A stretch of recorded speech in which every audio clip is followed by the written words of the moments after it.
So think about the 5 most recently completed projects. I'm willing to bet that every single one of them had revisions after the design had already been approved.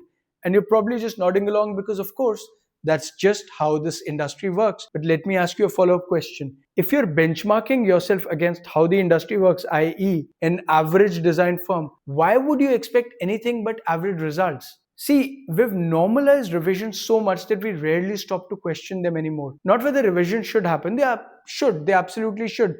Design is an iterative process. But the real question is what kind of revisions keep happening over and over and over again? Because that's where firms quietly lose value. Most people think the cost of a revision is obvious: another drawing, another render, maybe another meeting, maybe another couple of mails, a few hours from the design team, but that's the visible cost. There is a hidden, much more insidious, much larger cost here. Every revision has to be explained again. Every stakeholder has to be aligned again. Consultants might need another consultation round or coordination round. Approvals might need to happen again. Side discussions might need to happen again. It might introduce a problem for procurement. Other projects will end up waiting because your best people are suddenly solving yesterday's problem instead of working on today's priorities. A single problem, a single revision rarely affects one project. It ends up having a cascading effect on the entire organization, a friction for the entire organization.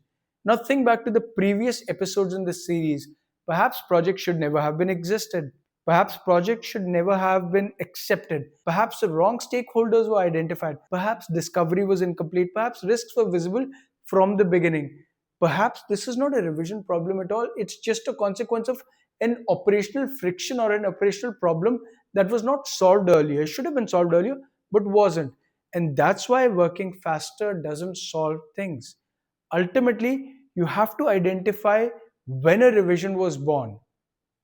That holds the key. At Immaculate Platform, we believe that every significant revision deserves one question before anyone opens the drawing.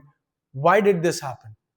Did the project experience changing facts, a genuine site condition, a regulatory change, a budget revision? Or was it taste drift? The client evolved their preferences, they got exposed to some new information, and suddenly a new material or a new design looked better to them. Somebody discovered a new reference project online. What happened? All of these are completely different situations, with one requiring adaptation, but the other requiring better decision making.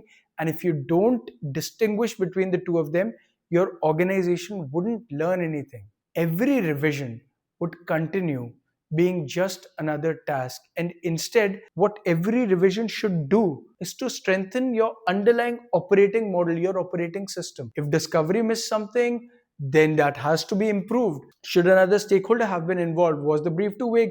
Was the approval process too informal? Did your team mistake agreement for commitment?